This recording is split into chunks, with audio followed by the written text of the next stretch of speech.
As he said, I'm a clinical psychologist, been in practice about 40 years. I am a former custody evaluator. I cannot do that anymore based on principle, and I can explain that. But I am in this not because I have a child that I can't see. I'm in this because I've seen the horror of a number of situations in which this process of preventing both parents from involvement with their child has literally destroyed families, financially, emotionally. I really believe that divorce is a trauma, and so fundamentally it is a mental health issue. It's a psychological issue. The court system has come in without real true understanding of trauma and has legislated certain statutes in terms of how custody and divorce occur, and they're oftentimes very insensitive to the trauma basis of divorce. Kids are traumatized, parents are traumatized whenever a separation occurs, and that's the primary thing that happens in the context of divorce, separation. Children that were bonded emotionally, that could predictably go to either parent and discuss their lives, their issues and feelings, get their needs met, are suddenly ruptured in that close relationship. And the resulting feeling is an intense emotional trauma that's fear-based, and it floods a child with a sense of the uncertainty of what will happen with that level of trauma, that level of separation. And so I want to really focus on the fact that, I've heard the arguments that, fathers particularly want this because of not wanting to pay child support. That's a very frequently heard motivation that opponents tend to utilize in trying to put this process down. That they want power and control, and all those arguments are just kind of, I call them hyperbolic arguments, people that want to exaggerate the reality. Right. The truth of the matter is that from a psychological or a mental health perspective, shared parenting actually has been found to be the best solution for children if you look at their overall mental health. That in fact, the unequal distributions that have been kind of the norm have actually been shown to be very damaging in many aspects to a child's development.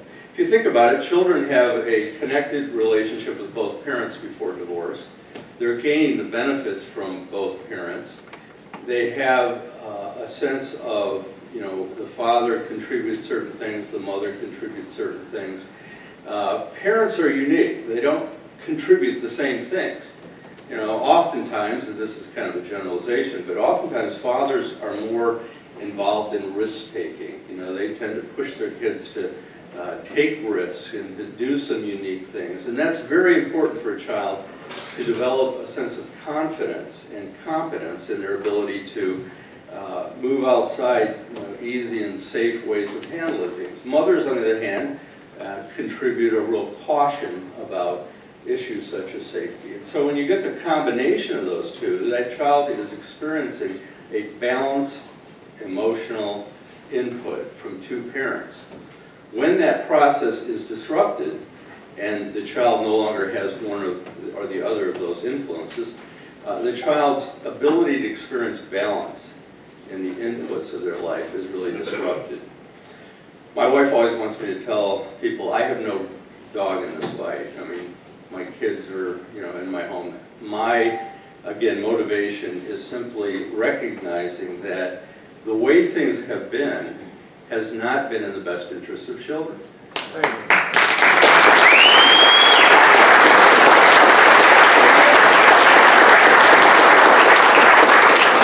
So it's evident on the next slide that through research, it's irrefutable at this point in time, even though, I've been attacked like you don't, have good understanding of the designs of studies and things like that. The reality is, when you have 50 studies or more that support the psychological well-being of children in a shared parenting situation over and above those where there is this unequal distribution, it is hard to argue from a social science standpoint.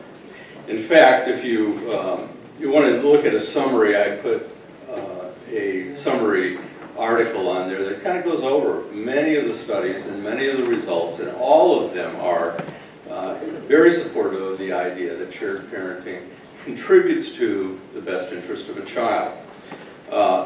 A summary conclusive statement that I have down here is, on the basis of this comprehensive review, we conclude that joint parenting custody probably does cause benefits to children on average, and that social scientists can now provisionally recommend rebuttably presumptive joint parenting custody to policymakers. Now, it's even stronger, I think, with further research, that a policy statement that says, based on social science, it is hard to argue with or to rebut the idea that children who experience shared parenting have a predictably better outcome in their life.